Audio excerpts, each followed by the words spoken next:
Question we get asked all the time with the Next Gen Ranger Raptors is it worth putting an intercooler on it?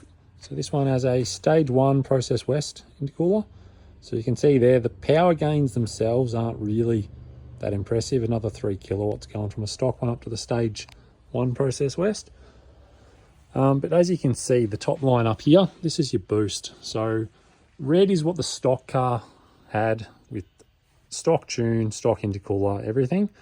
And then as you can see, it makes the same power on about 3 pounds less boost everywhere with the Process West intercooler, probably because it's got less pressure drop. It actually is much more efficient in how well it cools and things like that. So it takes a fair bit of load off the turbine wheel. They don't have to drive the turbocharger as hard to get the same performance out of them, which is why you then end up getting better fuel economy. They drive nicer.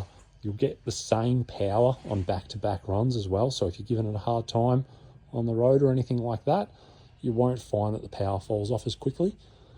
So definitely worthwhile going to an intercooler, whether it's even just a stage 1, like as you can see, fits in there nice and easily. Doesn't take more than an hour and a bit or so to fit, and the kit comes with everything you need. So get in contact with either ourselves or Process West or any of the resellers and get yourself one.